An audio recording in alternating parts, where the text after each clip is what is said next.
Hello दोस्तों, आप सबका स्वागत है आपके YouTube channel are English defence academy पर। और मैं हूं कौशल कुमार। आज हम आपके लिए लेकर आए हैं जीके प्रैक्टिस सेट 6। इससे पहले मेरा 5 वीडियो अपलोड है, जिसे नहीं देखे हैं तो आप मेरे YouTube channel are English defence academy पर जाके देख सकते हैं। चलिए, आज का पहला प्रश्न क्या है देखते हैं। आज का पहला प्रश्न है, क्या है आज का पहला प्रश्न है, भारत ने सर्वप्रथम अपना आणविक केंद्र कहाँ स्थापित किया। तो भारत ने सर्वप्रथम अपना आणविक केंद्र कहाँ स्थापित किया, तो इसका आंसर क्या होगा। इसका आंसर होगा ऑप्शन नंबर सी, तारापुर। कहाँ? Option number C, Tarapur. चलिए अगला प्रश्न देखिए। अगला प्रश्न क्या है? अगला प्रश्न है, राष्ट्रीय विज्ञान दिवस कब मनाया जाता है। तो इसका आंसर क्या होगा। इसका आंसर होगा ऑप्शन नंबर बी, 28 फरवरी। कब? 28 फरवरी। चलिए अगला प्रश्न देखिए। अगला प्रश्न है, केंद्रीय पर्यावरण इंजीनियरिंग अनुसंधान संस्थान स्थित है। केंद्रीय पर्यावरण इंजीनियरिंग अनुसंधान संस्थान स्थित है, कहाँ स्थित है। तो इसका आंसर क्या होगा। इसका आंसर होगा ऑप्शन नंबर सी, नागपुर। कहाँ? Option number C, Nagpur. चलिए अगला देखिए। अगला प्रश्न है, हड़प्पा के स्थलों में कांस्य नर्तकी की मूर्ति कहाँ से प्राप्त हुई। तो कहाँ से प्राप्त हुई। इसका आंसर होगा ऑप्शन नंबर डी, मोहनजोदड़ो। कहाँ? मोहनजोदड़ो से। चलिए अगला प्रश्न देखिए। अगला प्रश्न है, महात्मा बुद्ध ने अपना पहला उपदेश कहाँ दिया। महात्मा बुद्ध ने अपना पहला उपदेश कहाँ दिया। तो कहाँ दिए थे। इसका आंसर होगा ऑप्शन नंबर सी, सारनाथ। कहाँ? सारनाथ। चलिए अगला प्रश्न देखिए। अगला है, अशोक ने कलिंग पर आक्रमण किया। अशोक ने कलिंग पर आक्रमण कब किया।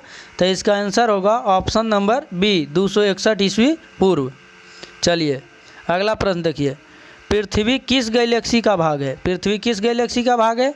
तो इसका आंसर क्या होगा। इसका आंसर होगा ऑप्शन नंबर डी, मिल्की वे। किसका? मिल्की वे का भाग है। चलिए अगला प्रश्न देखिए। अगला प्रश्न है, सौरमंडल में ग्रहों की संख्या। सौरमंडल में ग्रहों की संख्या कितना है। तो इसका आंसर क्या होगा। ऑप्शन नंबर बी, 8 है। चलिए अगला प्रश्न है। अगला प्रश्न है, वायुमंडल किस परत में रेडियो तरंगे परावर्तित करती होती है। वायुमंडल की किस परत से रेडियो तरंगे परावर्तित होती है। तो किस परत से होती है। तो ये होगा आंसर ऑप्शन नंबर सी, आयन मंडल। किससे? आयन मंडल। चलिए अगला प्रश्न देखिए। अगला प्रश्न है, भारतीय संविधान के अनुसार संघ की कार्यपालिका शक्ति किसमें निहित है। भारतीय संविधान के अनुसार संघ की कार्यपालिका शक्ति किसमें निहित है। तो इसका आंसर होगा ऑप्शन नंबर ए, राष्ट्रपति। किसमें? राष्ट्रपति।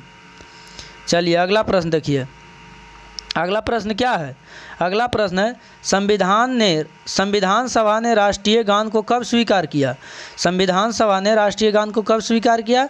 तो इसका आंसर होगा ऑप्शन नंबर ए, 24 जनवरी 1950। कब? 24 जनवरी 1950। चलिए अगला प्रश्न देखिए। अगला प्रश्न क्या है।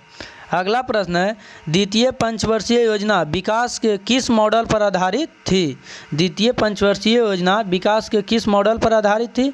तो इसका आंसर होगा option number B, PC Mahalanobis. PC Mahalanobis.